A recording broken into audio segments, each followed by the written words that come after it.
Bonjour et bienvenue au JT du siècle, en ce mercredi 17 mars. On ne reprochera pas à la révolution allemande de manquer de variété. Le tableau change sans cesse. Les nouvelles de lundi laissent un accord foudroyant de la réaction par l'accord entre Dresde et Berlin. Aujourd'hui, nous enregistrons l'échec du plan réactionnaire. Nous assistons au début d'une lutte entre la caste militaire et les masses ouvrières, qui risque d'ouvrir une longue période d'anarchie si une suprême tentative de médiation, faite par Hindenburg, ne décide pas les chefs rebelles à rentrer dans l'ordre. De son côté, le gouvernement Bauer affirme une volonté de résistance. Hier, le gouvernement régulier était sans soldats. Aujourd'hui, il se sent soutenu par le peuple, qui entre en scène pour de bon. Le phénomène le plus caractéristique est la multiplication des troubles, qui ont pris à Berlin, à Chemnitz et à Leipzig une allure particulièrement grave.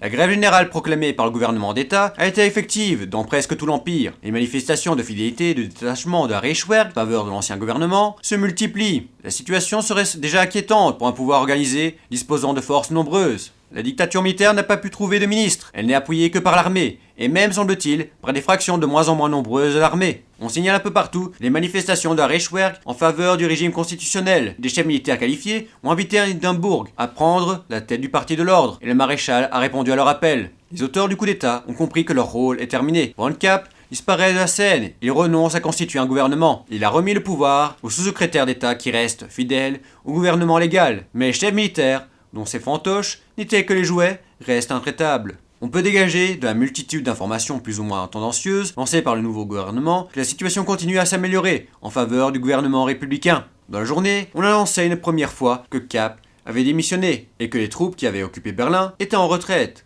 On ajoutait néanmoins que Kapp avait posé à sa retraite des conditions comme l'amnistie complète pour tous ceux qui ont participé au coup d'État du 13 mars. Ce matin encore, Kapp espérait se maintenir au pouvoir et il adressait aux classes ouvrières de virulentes proclamations pour les inviter à reprendre le travail en leur garantissant toute liberté. En même temps, il publiait un décret punissant de la peine de mort tous les propagateurs de l'idée de grève, ainsi que tous les grévistes qui veulent empêcher leurs camarades de travailler. Pendant qu'il faisait ainsi acte d'autorité, à Berlin, le gouvernement militaire envoyait cependant des délégués à Stuttgart pour négocier avec le gouvernement régulier. Mais les membres du cabinet Bauer répondirent en exigeant la capitulation pure et simple de Kapp. Abandonné et les armées, d'autre part, par les chefs même des partis monarchistes, le promoteur du coup d'État n'avait plus qu'à se retirer. Ce soir, on affirmait que c'était chose faite, qu'après avoir remis la direction des ministères aux hauts fonctionnaires en exercice, Kapp s'était enfoui. C'était le JT du siècle, la voix de notre histoire.